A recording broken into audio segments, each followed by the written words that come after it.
Olá, bom dia, boa tarde, boa noite. Hoje você vai aprender o que são soft skills e digital skills, através de uma super startup que está inovando nesse setor, que se chama Happn. É, e, é, mas antes de mais nada, eu gostaria de falar para vocês de uma funcionalidade daquela plataforma de ciência descentralizada que eu costumo falar para vocês, que se chama Research Hub, né? E essa funcionalidade, essa ferramenta é o gestor de referências, no qual você pode adicionar o seu artigo por URL, dar o upload do PDF ou importar através do BibTeX, né? E você pode criar pastas, organizar os seus artigos e referenciá-los automaticamente dessa forma.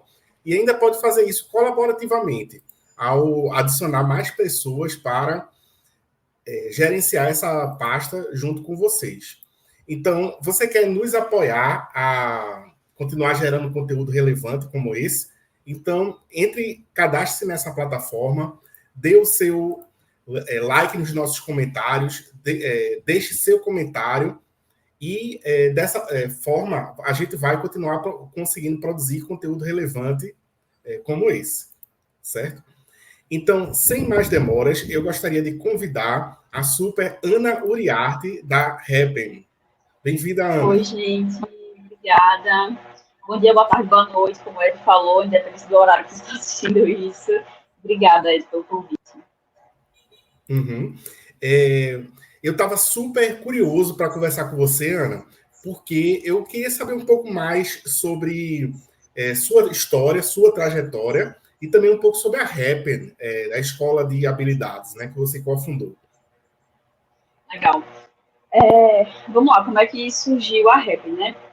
Minha área de formação é engenharia civil, fiz engenharia, comecei em 2013. E aí eu sempre tive, acho que um perfil empreendedor, assim. Minha mãe brinca dele que quando eu era pequena eu acordava no domingo de manhã cedo e assistia pequenas empresas, pequenos negócios. Então, sempre gostei dessa coisa de empreender, de empresa, sempre, assim, sonhei um pouco com isso. Quando eu entrei na faculdade, eu gosto, sempre gostei, né, de engenharia, acho super interessante e tudo mais, mas eu via que era uma coisa muito mais técnica e que eu tinha um perfil muito mais negócios mesmo, mas eu não entendia como é que eu podia aplicar aqueles conhecimentos, né, de negócios, ou enfim, o perfil de negócio que eu tinha, em um negócio real, né, porque engenharia é também diferente disso. E aí eu acho que por uns anos eu deixei essa minha parte de negócios um pouco adormecida. Em paralelo a isso, durante toda a minha graduação, eu sempre dei aula particular. Então, a educação sempre foi uma coisa que fez parte assim, da minha vida, né, em diferentes níveis, de forma profissional, mesmo que ainda como autônoma, né, digamos assim, como professora particular. E aí, em 2017, eu fiz parte de uma empresa júnior. Para quem não conhece o que é empresa júnior é uma, que a gente chama de EJ, né? É uma empresa que funciona dentro da faculdade, ela tem toda a institucionalização de uma empresa tradicional, então, CNPJ, estatuto, enfim, cargos, vende projetos reais para clientes reais, né, tem um faturamento. E lá na minha faculdade, eu escolhi, né, a Escola Politécnica de Pernambuco, na UPE, a gente tem uma empresa júnior que se chama Polijúnior.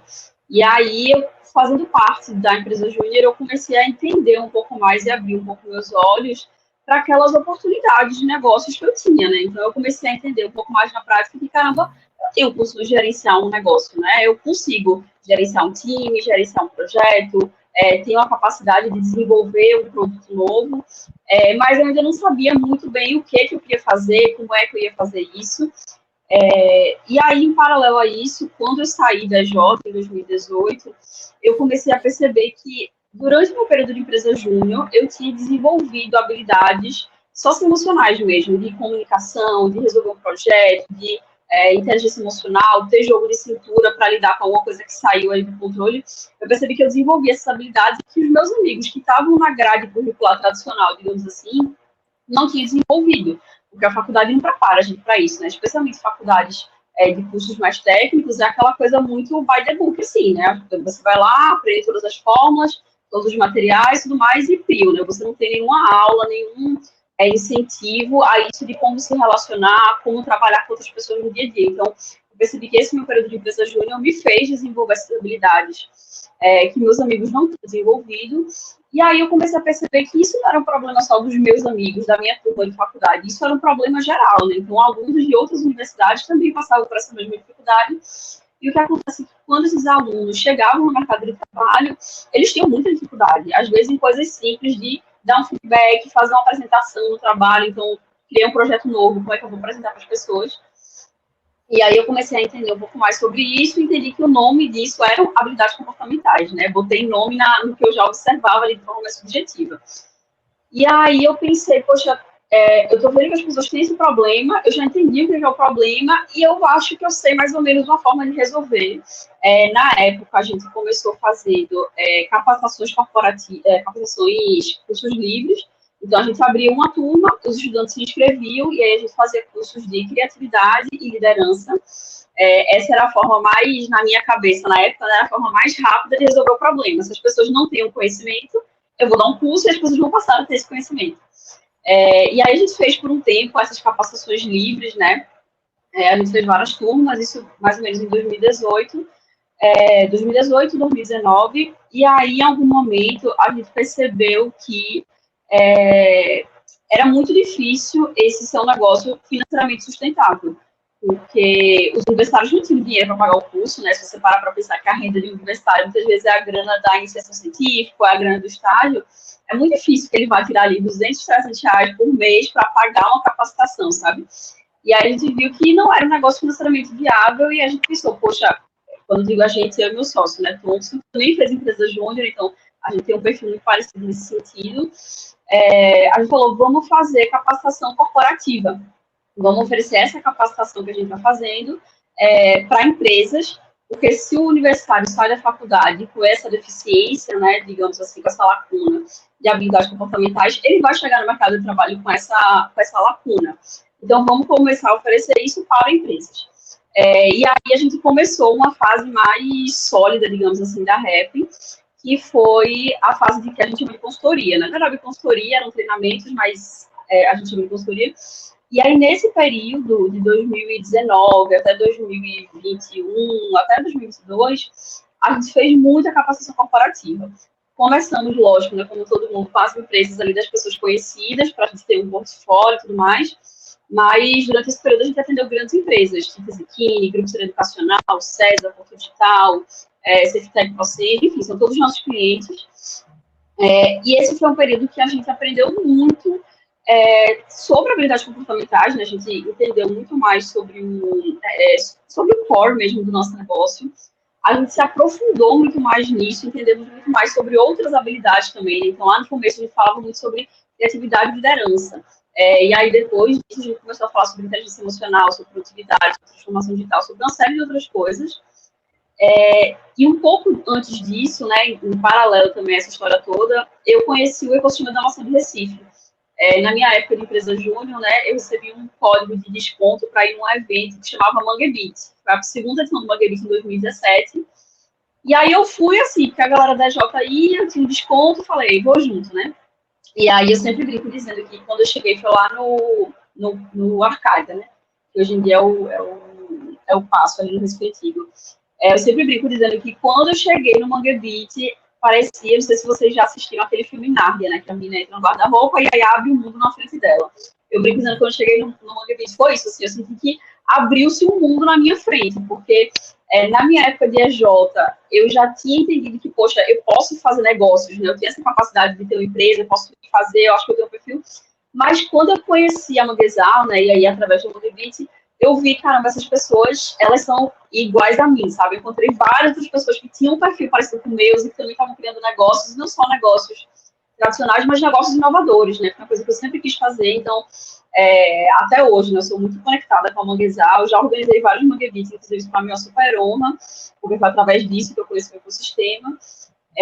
Então, voltando, né? Fiz essa introdução de como é que eu conheci o ecossistema de inovação, e aí voltando para 2021, a gente já fazia consultoria e era super legal, mas a gente sempre teve vontade de exponencializar isso. Só que a gente sabe que quando a gente faz consultoria, é um trabalho muito de formiguinha, né? A gente junta aqui 20, 30 pessoas da turma, faz aquela turma, depois faz outra, é muito difícil você conseguir escalar isso num grau realmente muito grande.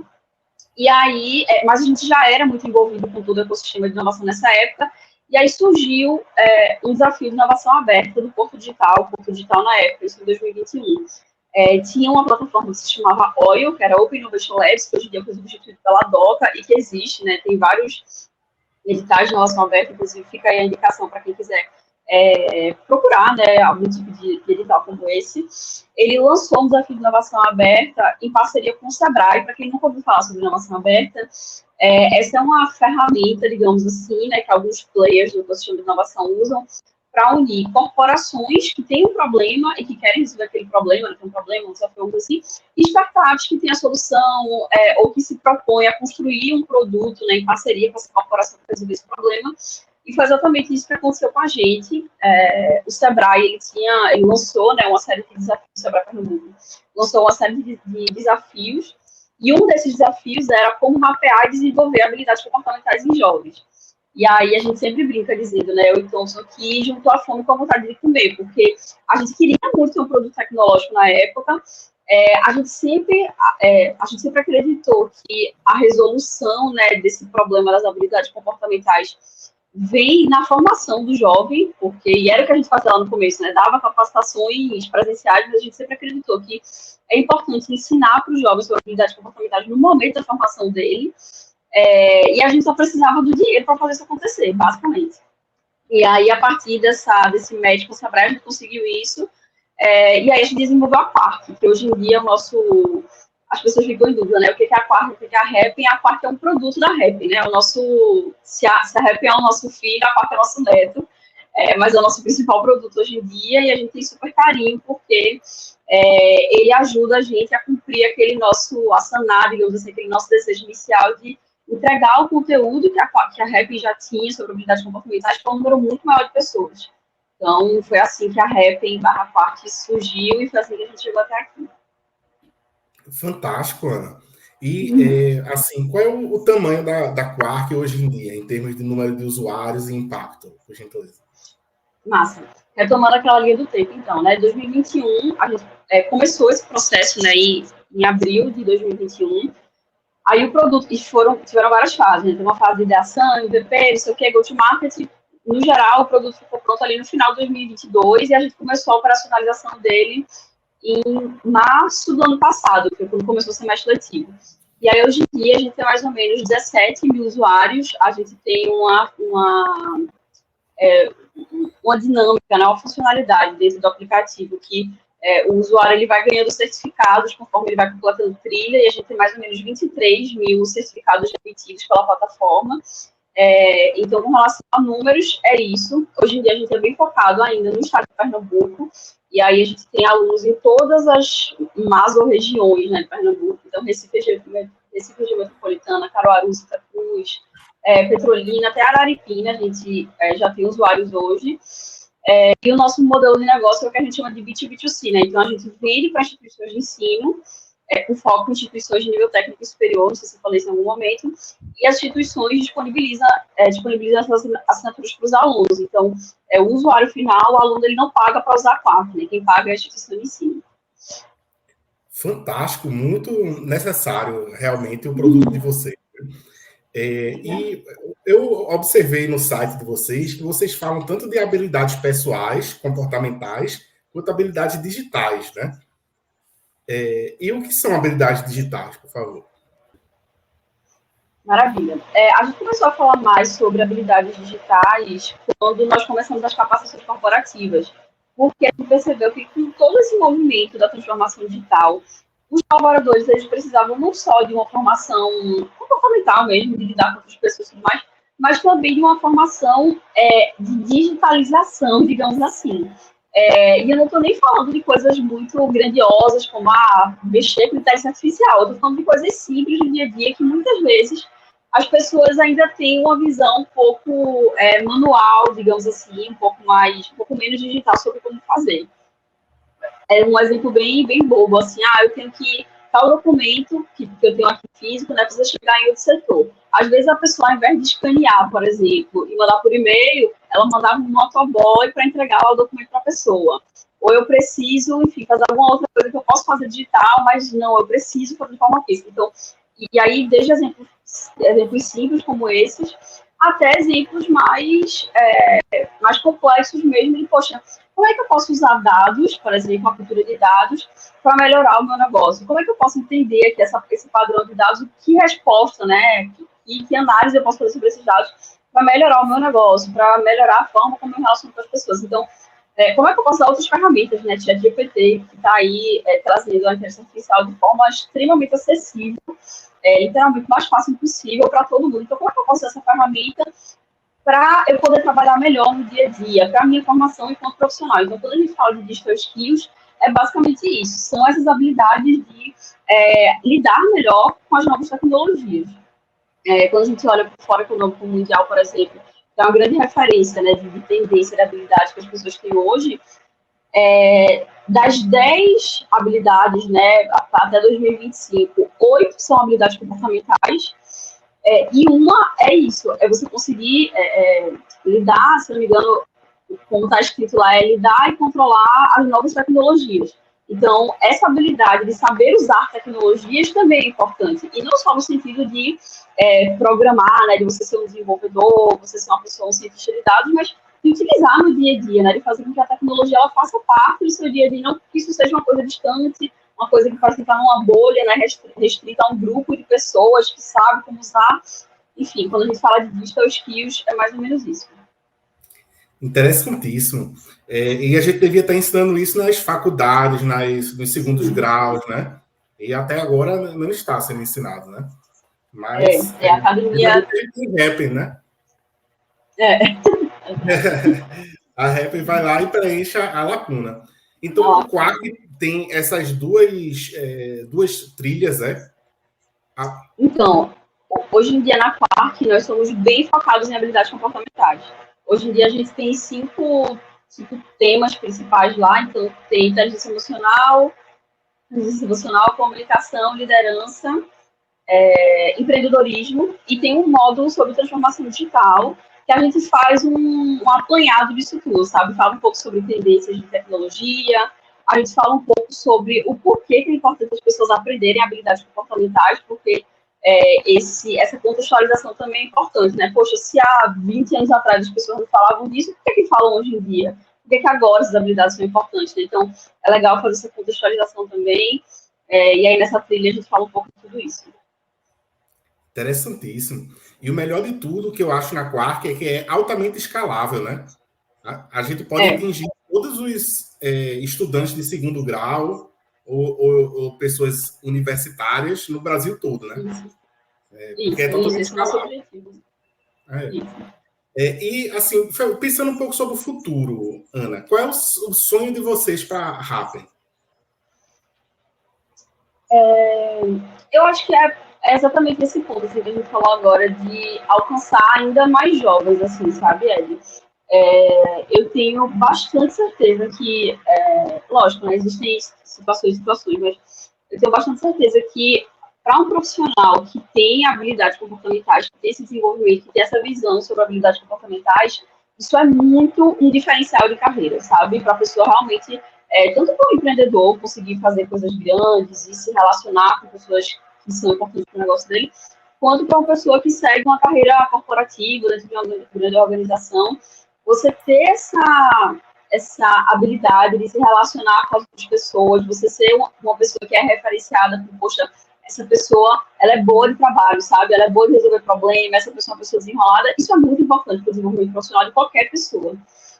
E hoje eu ainda sinto que esse conhecimento é muito restrito ou a um grupo de pessoas que pode pagar por um curso extremamente caro e que aí vão aprender sobre isso, vão entender que é importante falar sobre isso, ou pessoas que às vezes já nascem, né? Tem gente que nasce naturalmente um pouco mais desenrolado, gosta de conversar e tudo mais. Mas eu espero que um dia, no futuro não tão distante, esse seja um conhecimento mais amplo e disseminado de forma mais aberta para todas as pessoas. Inclusive, é por isso que a gente sempre teve essa bandeira. Lógico que não sei o que vai acontecer no futuro, né? Mas hoje, essa é uma coisa que a gente sempre comenta, assim, que é muito importante para a gente, que o usuário não precisa pagar pelo nosso conteúdo. Quem paga é o Sebrae, que hoje em dia tem um super contrato com a gente, disponibiliza assinaturas para alunos de todo o Pernambuco, ou é a instituição de ensino, porque a gente não quer que isso seja restrito à Universidade X, que é uma universidade que tem alunos, né, no nível socioeconômico mais alto, ela pode pagar, mas a escola pública lá de Araripina não pode. Então, aqueles alunos não vão ter acesso a isso, sabe? Então, hoje eu fico muito feliz, assim, lógico que eu gosto muito das nossas turmas de Recife, né, região metropolitana, mas eu fico muito feliz quando a gente vai para algum interior, para Santa Cruz, para Araripina, para Bezerros, e eu vejo que os alunos lá estão tendo o mesmo acesso de conteúdo que os alunos de um curso técnico aqui de Recife. Porque eu vejo que, caramba, pelo menos essa oportunidade, essas pessoas vão ter igual, sabe? Não estou falando que é isso que vai ter uma transformação social, não é isso, mas eu sei que isso ajuda os alunos, sabe? A gente recebe inúmeros feedbacks, assim, de alunos falando, olha, eu fiz o curso de comunicação não violenta e aí teve um problema aqui, fui fazer um trabalho em equipe, por exemplo. O meu grupo estava dando uma briga e aí eu lembrei os conteúdos do curso e aí já apaziguei, deu certo, a gente conseguiu se comunicar melhor e tal. E isso é extremamente gratificante, porque são essas pequenas coisas que constroem a carreira profissional de uma pessoa, né? Às vezes é uma coisa que ela escuta em um curso e aí ela já responde melhor na entrevista de emprego e quem sabe aquela vaga que a pessoa vai conseguir vai mudar totalmente a trajetória profissional dela, e a gente sabe que isso é que nem aquela coisa quando a gente joga uma pedrinha no lago, né, que ele vai criando os anéis. Então, quando a gente ajuda uma pessoa, faz com que a pessoa tenha mais capacidade, mais competências para entrar melhor preparada no mercado de trabalho, aquilo vai impactar não só ela, mas impacta a família, impacta as outras pessoas que vão olhar para aquela língua e falar, caramba, isso é um exemplo que eu posso seguir.